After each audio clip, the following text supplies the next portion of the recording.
Bismillahirrahmanirrahim.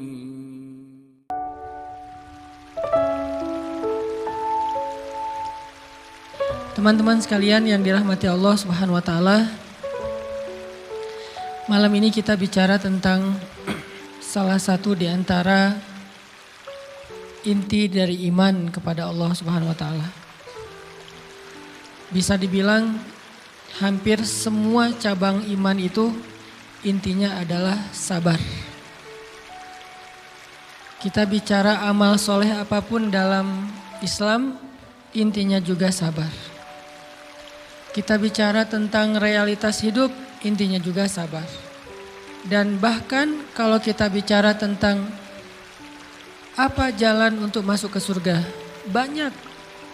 Bisa dengan ibadah, bisa dengan akhlak, bisa dengan ritual, bisa dengan moral, bisa dengan banyak cara untuk masuk ke surga. Tapi semua cara itu intinya sama, sabar. Makanya ketika para ulama membahas bab sabar, maka mereka mengatakan bab sabar ini seperti saudara kembarnya bab iman, bab ikhlas. Ikhlas, sabar. Ini dua saudara kembar. Sehingga kalau kita bicara tentang Islam, kita pasti bicara tentang dua hal ini. Pertama ikhlas, kemudian sabar. Ikhlas dan sabar ini nanti menjadi modal kita untuk istiqomah sampai akhir hayat kita. Maka pada malam ini kita akan ngomongin tentang masalah sabar. Walaupun ini bukan tema baru, bukan materi yang saya pikir baru pertama kita dengar. Tapi saya yakin semua kita tetap harus belajar tentang sabar. Karena walaupun 1000 kali kita dengar tentang bab sabar, toh pada kenyataannya kita kadang kalau mau jujur kepada diri kita sendiri, kayaknya kita belum menjadi orang yang penyabar. Syarat menjadi orang yang penyabar bukan sering mendengar wawasan tentang sabar. Baru disebut orang yang penyabar bukan gara-gara dia tahu ayat dan hadis-hadis sabar. Orang yang penyabar itu adalah orang yang sering ngalamin ujian dan dia bisa lewatin ujian-ujian itu. Baru disebut penyabar. Walaupun kadang dia nggak tahu ayatnya. Walaupun dia nggak hafal hadisnya. Walaupun dia nggak tahu wawasan dan ceramah dengan materi tentang sabar. Tapi bisa jadi dia lebih penyabar daripada kita yang duduk dalam majelis ilmu tentang bab sabar. Makanya kita butuh terus untuk belajar sabar. Di-refresh lagi dengan kajian-kajian kayak gini. Mudah-mudahan dengan sifat sabar kita akan mendapatkan banyak kebaikan dari Allah Subhanahu wa taala. Bicara tentang sabar, kita coba awali dulu dengan tilawah Al-Quran. Satu pembukaan surat yang isinya persis tentang masalah sabar, yaitu surat Al-Ankabut, surat 29 dari ayat pertama. Surat Al-Ankabut, surat 29 dari ayat pertama. A'udzu billahi minasy syaithanir rajim. Bismillahirrahmanirrahim. Alif Lam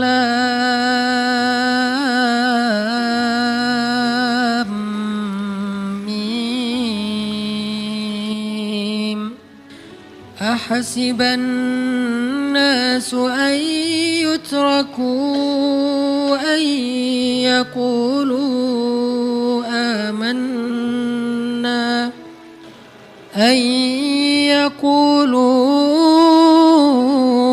amanna wa hum la yuftanun. Walaqad fatanna alladhina min qablihim falaya'lamanna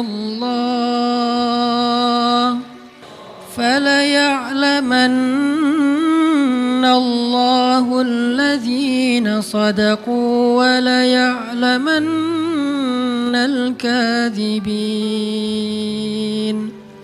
Alif Lam Mim.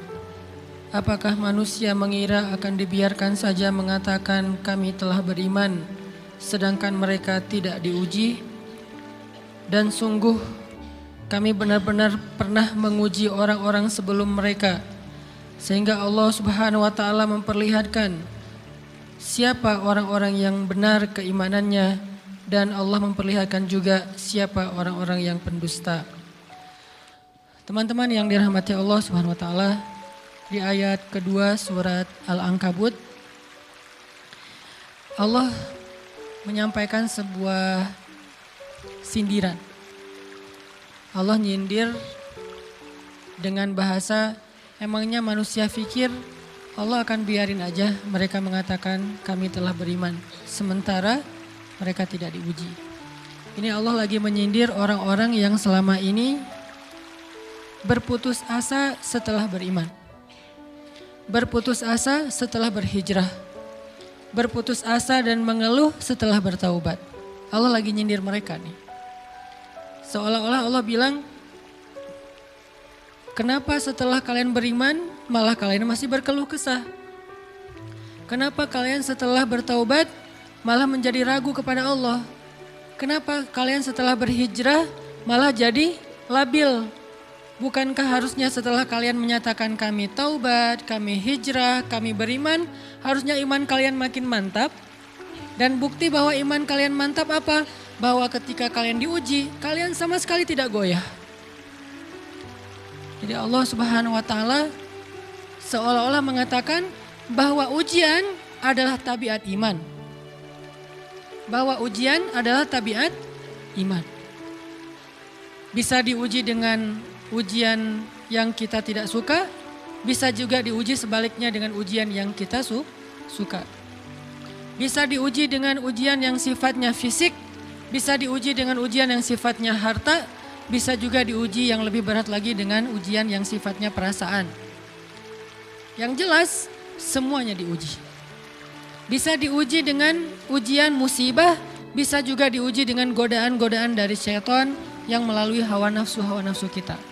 Bisa diuji dengan kemarahan, dipancing oleh orang lain untuk marah, dipancing di sosmed untuk ngebalas komen-komen mereka, dipancing untuk berdebat, dipancing untuk akhirnya kita saling menjudge, saling menjatuhkan, saling menjelekkan.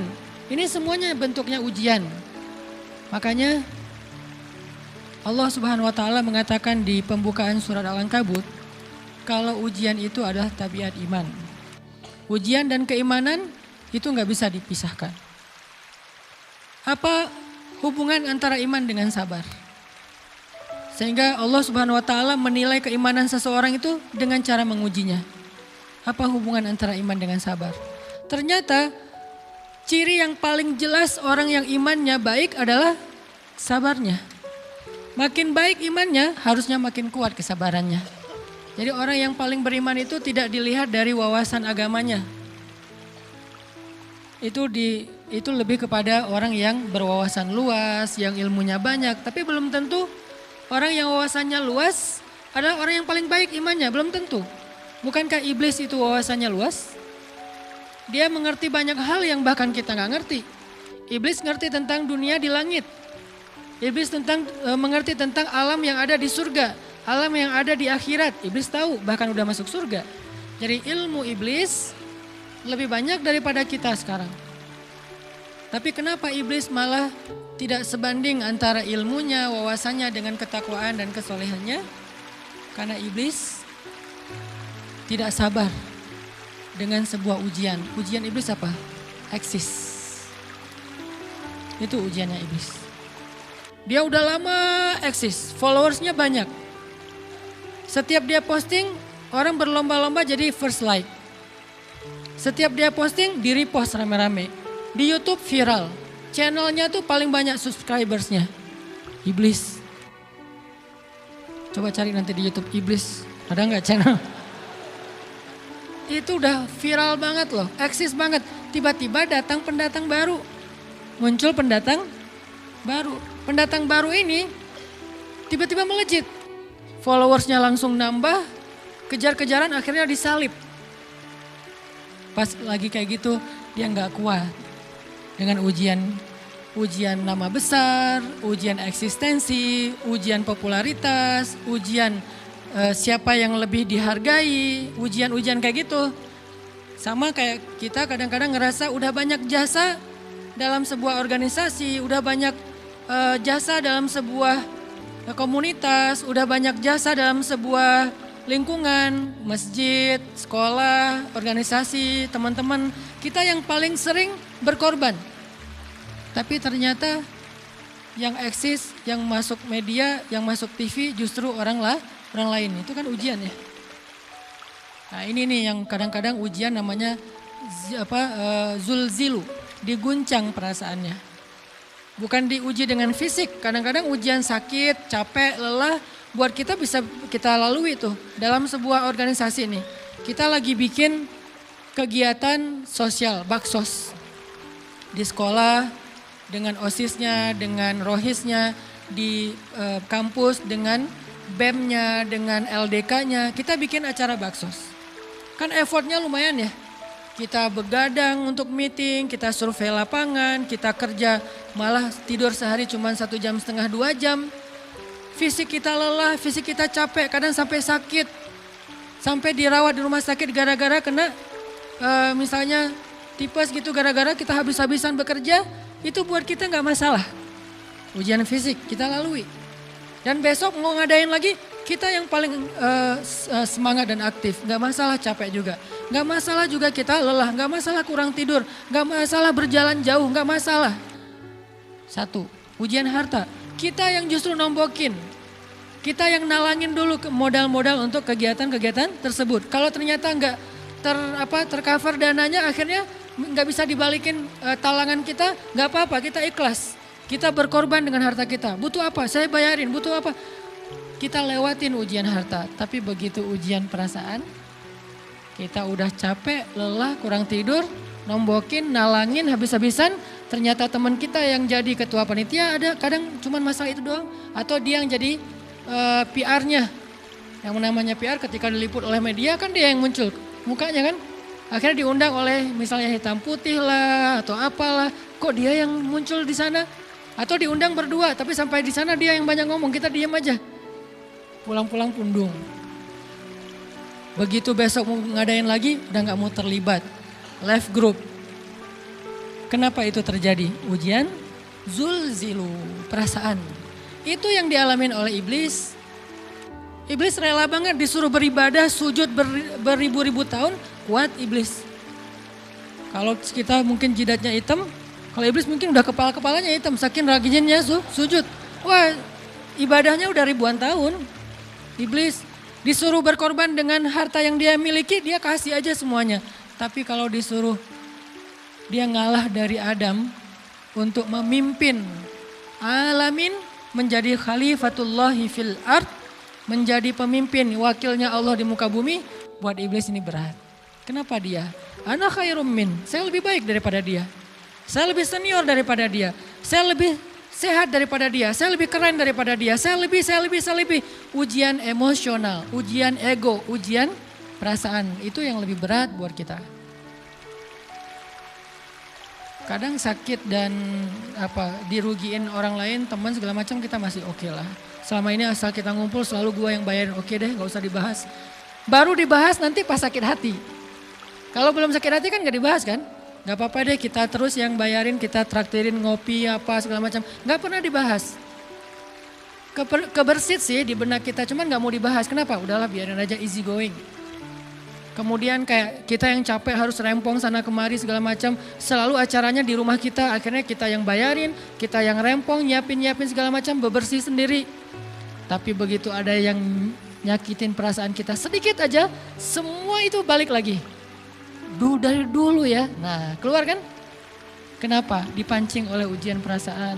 Jadi ternyata yang paling berat itu adalah zulzilu, diguncang perasaannya. Kita kadang-kadang habis-habisan buat seseorang, gak masalah. Hujan-hujanan dia yang pakai jas hujan, kita gak pakai apa-apa, gak apa-apa. Sakit-sakitan juga, dikerok dan segala macam, biarin aja. Kalau perlu misalnya kalau bannya lagi kempes, dia naik Grab, kita dorong-dorong motor terus cari tempat segala macam sampai tengah malam. Gak apa-apa deh buat dia. Apa sih yang gak buat kamu? Begitu dia selingkuh, keluar semuanya. Mulai list report keuangan. Wah dulu sekian sampai uang receh-receh juga dihitung kan ya. Kenapa bisa kayak gitu? Perasaan kan?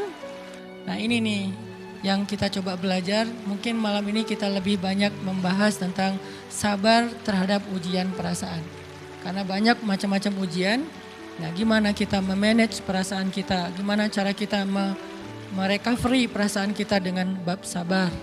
Insya Allah nanti akan kita lanjutkan setelah selesai sholat isya. Barakallah. Bismillahirrahmanirrahim. Teman-teman yang dirahmati Allah Subhanahu wa taala, kita lanjutkan tentang masalah sabar. Terutama sabar zulzilu, ketika kita diuji dengan ujian ego, marah, perasaan, sakit hati, yang kayak gitu-gitu. Ini ujian jauh lebih berat daripada ujian fisik dan ujian harta. Termasuk rasa cinta, rasa benci, kadang itu menjadi ujian. Kenapa ujian bikin kita jadi tidak lagi logis, nggak realistis, dan kadang-kadang mengabaikan hal-hal nilai-nilai yang kita selama ini pegang sebagai satu kebenaran. Kita ngabaikan batasan-batasan syariat. Ini semuanya ujian dari Allah Subhanahu wa taala. Sehingga tidak disebut orang yang beriman kecuali ketika Allah Subhanahu wa taala melihat dia sabar dalam ujian. Kalau dia nggak sabar dalam ujian, malah di dalam pembukaan surat Al-Ankabut tadi Allah menggolongkan mereka termasuk orang-orang yang munafik. Apa arti yang orang munafik? Orang yang mengaku beriman tapi sebetulnya dia tidak beriman. Apa salah satu buktinya? Dia tidak sabar. Jadi kalau kita mau menilai diri kita mukmin atau munafik, dan ini bukan materi untuk menjudge orang lain. Oh ternyata dia itu munafik, bukan. Lagi-lagi konsep kita belajar itu angle-nya untuk diri kita sendiri. Saya sangat tidak merekomendasikan kita belajar untuk mendapatkan kaca pembesar, mencari-cari kesalahan saudara kita. Tapi kita belajar untuk semakin bisa bercermin untuk menemukan aib dan kekurangan diri kita. Jadi semakin kita tahu ilmu agama, semakin kita tahu ayat dan hadis, semakin kita punya cerminan untuk menilai diri kita dan memperbaiki diri kita. Bukan nyari kaca pembesar untuk memperjelas aib-aib dan kesalahan orang lain. Kalau kita pengen menilai diri kita ini orang yang mukmin atau munafik, caranya lihat aja kita sabar nggak nih, terutama dalam masalah emosional, dalam masalah ego, dalam masalah marah, dalam masalah hawa nafsu, dalam masalah perasaan cinta, dalam masalah benci segala macam. Masih bisa nggak kita adil bahkan kepada orang yang kita benci? Adil kepada orang yang kita benci, adil kepada musuh sekalipun. Bahwa jangan sampai kita gara-gara gak suka kepada seseorang, kita berlaku zalim kepada dia. Jangan. Ini berarti kita harus ngelawan ego kita sendiri. Ego untuk memaafkan orang lain. Ego untuk bisa melupakan kesalahan orang lain. Ego untuk bisa berlapang dada dengan hal-hal yang gak nyaman daripada orang lain. Ini adalah ujian yang paling berat. Di situ kita bisa lihat kita nih mukmin atau munafik. Kalau nggak pernah sabar sama sekali dalam masalah ego, dalam masalah emosional, berarti jangan-jangan kita tergolong di antara orang-orang yang kata Allah wa ma hum bimu'minin. Mereka bukan orang yang beriman. Kata Allah di surat Al-Ankabut, mereka itu adalah wala ya'lamannallahul munafikin, orang-orang yang munafik. Nauzubillah min dzalik.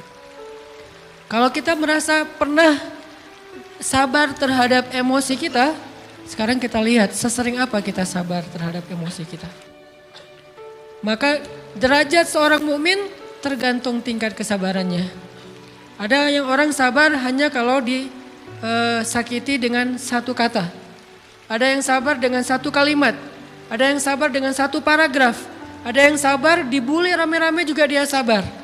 Berarti lahum darajatun inda rabbihim. Orang beriman juga bertingkat-tingkat. Dan tingkatan itu tergantung tingkat kesabaran kita dalam menghadapi ujian. Salah satunya ujian emosional kita, perasaan kita. Sehingga teman-teman yang dirahmati Allah SWT, salah satu program kita untuk terus mengembangkan diri, program untuk tumbuh, program untuk memperbaiki diri kita di hadapan Allah itu adalah coba kita program dalam sehari aja, terus kita nilai berapa kali kita berhasil ngelewatin ujian emosional. Bukan cuman marah, termasuk cinta, benci, tersinggung, sakit hati kayak gitu-gitu. Berapa kali kita bisa berhasil melewati itu dalam sehari. Gak usah seminggu, sehari aja. Di jalan, sama temen, di grup WA, di IG, di Twitter, di mana gitu. Coba kita lihat berapa kali kita bisa